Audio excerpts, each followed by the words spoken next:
Hey, how's it going guys? My name is Ray and welcome to my channel. Today I'm going to show you how to make one of the best version of fried chicken in the world. Let's cook. Now to start with, you'll need a whole chicken, or you can use any chicken piece you like.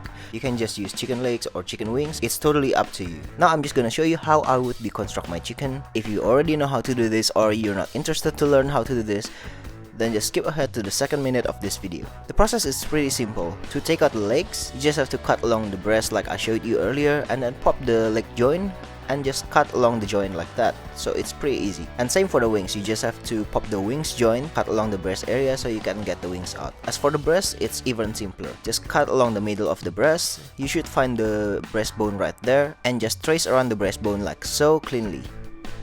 And there you have it, you get your chicken breast out. Pretty simple, right? And you just have to do the same for the other side of the breast.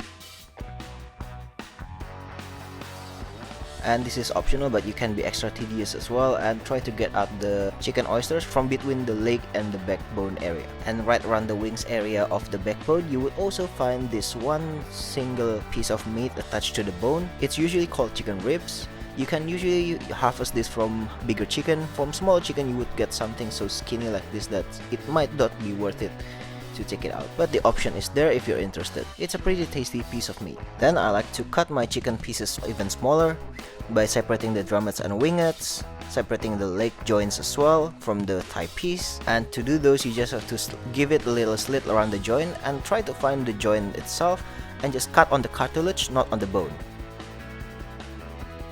Also, just to cut everything into the same size, I like to cut my breasts into two pieces like that, so you get 4 breasts, 2 legs and 2 thighs, as well as some wingettes and drumettes here. So 12 pieces in total.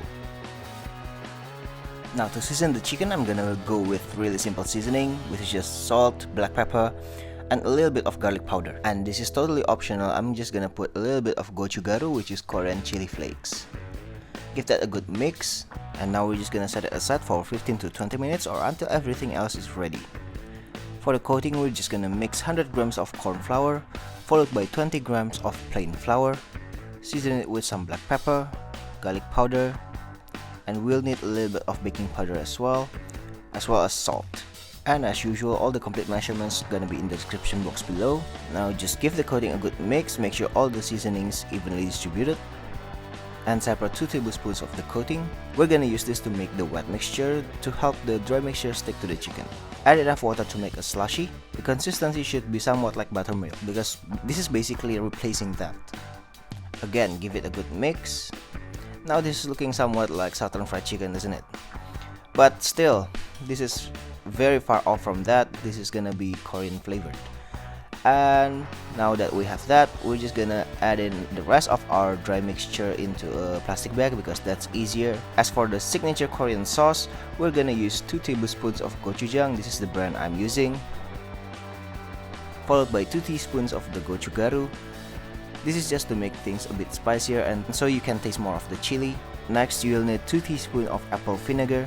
I think traditionally you should use rice vinegar or white vinegar, but I like to add a little bit of fruitiness to the sauce as well. And next, this is another non-traditional item, which is brown sugar. You're supposed to use corn syrup for this, which helps the sauce get super thick and glossy, but I don't have that and this is the next best thing to replace that. And because we're using brown sugar, of course we need to add a little bit of water to emulsify everything. This also helps so that the mixture doesn't burn straight away when it hits the pan. At the end of that, I felt like I needed a bit more Gochugaru, so I snuck in 1 more teaspoon of that. Next, we'll also need some minced garlic. Make sure you mince this finely because you don't want to bite into big chunks of garlic in your sauce, right? Add your raw garlic straight into the sauce and give it a good mix.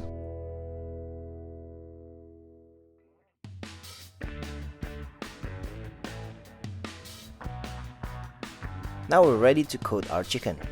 Simply place the chicken pieces into the bag of dry mixture.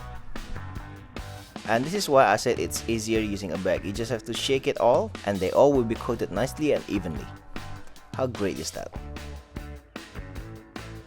And now that you have that, we're ready to fry. Heat up a pan over medium-high heat with some oil in it. You'll need about 1 liter, but it really depends on the size of your pan. Basically, you need to be able to deep fry your chicken. Test the oil by dipping the tip of one of your chicken pieces, and if it starts bubbling like that, that means the oil is ready. Just add your chicken gently one by one into the pan. Make sure you lay it away from yourself. And as soon as you added all the chicken in, turn the heat to low because this is double frying technique from Korean cuisine. So this first fry is not really about browning the chicken or getting it crispy, it's more about cooking the inside. And when the color started turning pale brown like that and a few of them starting to get really brown, you can take it off the heat and place them onto a wire rack to cool down slightly before the second fry.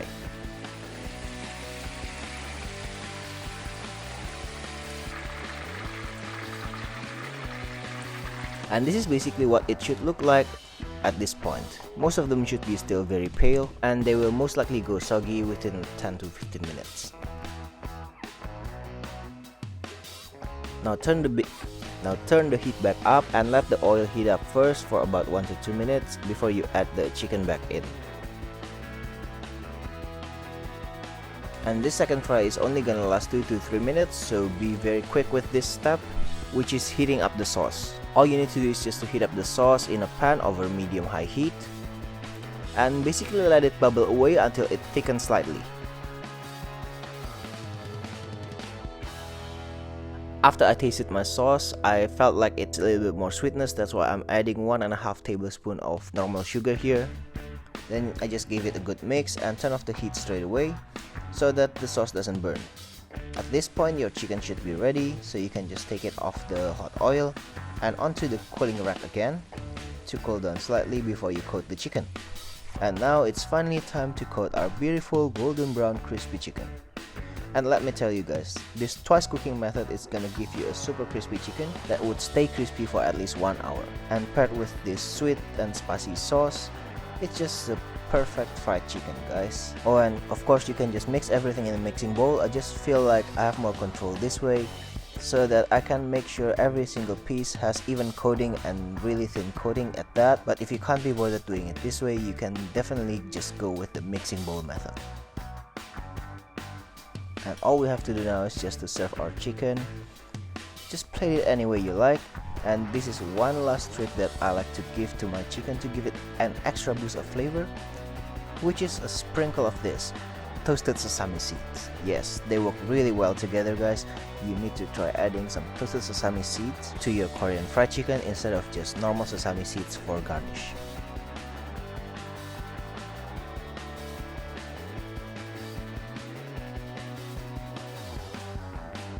And now, as usual, time for the taste test. As soon as you cut into it, you can tell that it's still super crispy although it's covered in sauce, and this chicken breast piece is cooked perfectly, a bit more than that I would like it to be, but it's fine, it's not overly dry or anything. Let's give this a proper taste, shall we? And yum!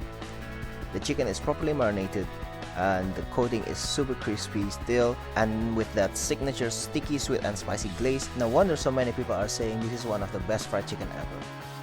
Well, that's it for today, guys. Thank you for watching, and don't forget to like, share, comment and subscribe because that will help me a lot. See you next week, guys. Cheers!